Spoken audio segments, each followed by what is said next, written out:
இந்த பையன் ஏன் தினமும் பள்ளிக்கு போகலன்னு தெரிஞ்சா நீங்க கண்டிப்பா கலங்குவீங்க. ஒரு சிறிய கிராமத்தில் அருண் என்ற பையன் இருந்தான்.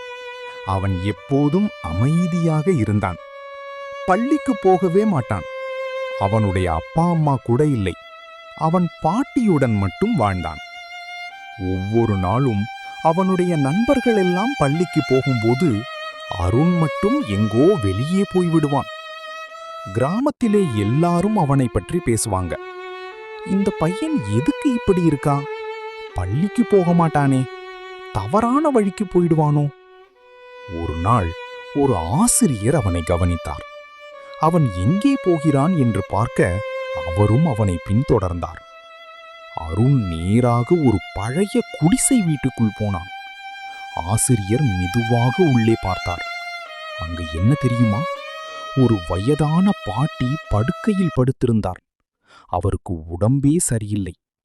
அருண் அவளுக்காக தண்ணீர் கொண்டு வந்து கொடுத்தான். அவளுக்கு சாப்பாடு செய்து கொடுத்தான்.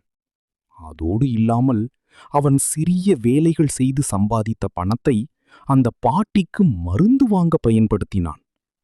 அவன் பள்ளிக்கு போகாமல் இருந்தது தவறான காரணத்துக்காக இல்லை. அவனுக்கு இருந்த ஒரே குடும்பம் அந்த பாட்டிதான். அடுத்த நாள் ஆசிரியர் அந்த வீட்டுக்குள் வந்தார்.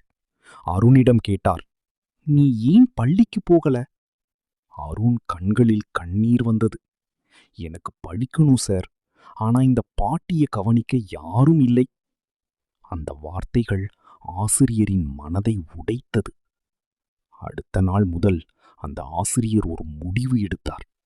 கிராமத்தில் உள்ள எல்லாரிடமும் பேசினார். அந்த பாட்டிக்கு உதவி கிடைக்க வைத்தார். அருண் மீண்டும் பள்ளிக்கு போக ஆரம்பித்தான். இன்று அருண் ஒரு பெரிய டாக்டராக வளர்ந்திருக்கான். அவன் முதல் சம்பளத்திலே என்ன பண்ணான் தெரியுமா? அந்த பாட்டி மாதிரி யாரும் தவிக்காத மாதிரி ஒரு இலவச மருத்துவ மையம் ஆரம்பித்தான். உலகம் உன்னை புரிந்து கொள்ளவில்லை என்றாலும் உன் நல்ல மனசு ஒரு நாள் உலகத்தையே மாற்றும்.